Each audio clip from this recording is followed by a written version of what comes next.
রাজনীতিতে প্রত্যাঘাত কতটা ভয়ঙ্কর হতে পারে তার জীবন্ত প্রমাণ আজ ব্যারিস্টার রুমিন ফারহানা। ২০২৬ সালের এই নতুন বাংলাদেশে দাপুটে প্রধানমন্ত্রী তারেক রহমানের সামনে আজ একাই হিমালয় হয়ে দাঁড়িয়েছেন তিনি, যাকে নির্বাচনের আগে বিএনপি থেকে ঘাড় ধাক্কা দিয়ে বের করে দেওয়া হয়েছিল, যাকে ভেবেছিলেন রাজনৈতিকভাবে কবর দিয়ে দিবেন, সেই রুমিন ফারহানা আজ ফিনিক্স পাখির মতো ধ্বংসস্তূপ থেকে জেগে উঠেছেন।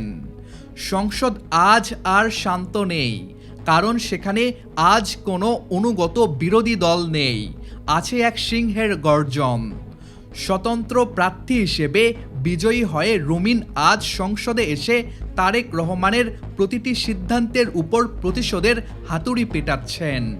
কিন্তু রুমিন এখানেই থামছেন না। তিনি সরাসরি হুঙ্কার দিয়ে বলেছেন, আমি জামাত জোটে যোগ দিচ্ছি, ক্ষমতা থাকলে ঠেকান। যদিও এটা তিনি সরাসরি বলেননি, তবে বিএনপিকে যেভাবে ধরাশয়ী করছেন তাতে স্পষ্ট যে রুমিন এবার তারেক রহমানকে সরাসরি চ্যালেঞ্জ ছুড়ে দিয়েছেন।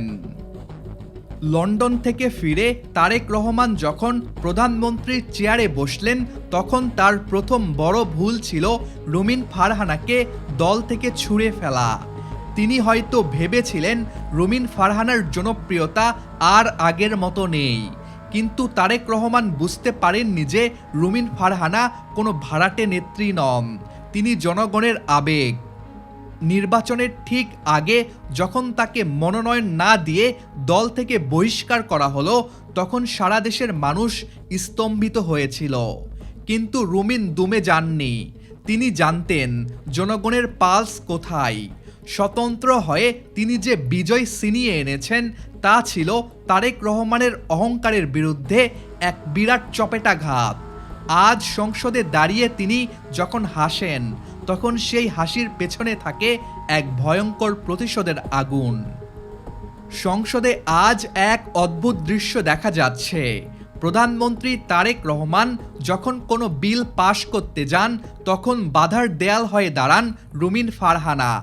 সংসদের ফ্লোরে দাঁড়িয়ে তিনি তারেক রহমানকে মনে করিয়ে দিয়েছেন যে তাকে বহিষ্কার করে বিএনপি আসলে নিজেদের পায়ে নিজেরাই কুড়াল মেরেছে। রুমিন এখন আর রক্ষণাত্মক নন, তিনি এখন পুরোপুরি আক্রমণাত্মক। তার প্রতিটি যুক্তির সামনে সরকারের তুখোড় মন্ত্রীরাও আজ নিরুত্তর। তারেক রহমান আজ নিজের তৈরি করা ফাঁদে নিজেই আটকা পড়েছেন।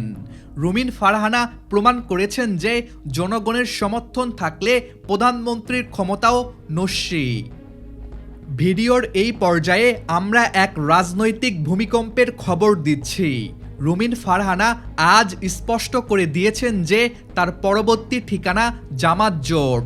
তিনি জানেন তারেক রহমানের এই মেজরিটি এবং দম্ভকে চূর্ণ করতে হলে জামাতের মতো এক সুশৃঙ্খল এবং বিশাল ভোট ব্যাংকের শক্তির সাথে হাত মেলানো ছাড়া উপায় নেই। রুমিনের এই সিদ্ধান্ত বাংলাদেশের রাজনীতিতে এক নতুন মেরুকরণ তৈরি করেছে। তিনি স্পষ্ট ইঙ্গিত দিচ্ছেন, তারেক, আমি জামাত জোটে যাচ্ছি, পারলে ঠেকাও। এটি কোনো অনুরোধ নয়, এটি সরাসরি যুদ্ধ ঘোষণা। ব্যারিস্টার রুমিন ফারহানা আজ জামাত জোটের তুরুপের তাস। তিনি যখন এই জোটে থিতু হবেন, তখন ২০২৬-এর রাজনৈতিক সমীকরণ পুরোপুরি বদলে যাবে।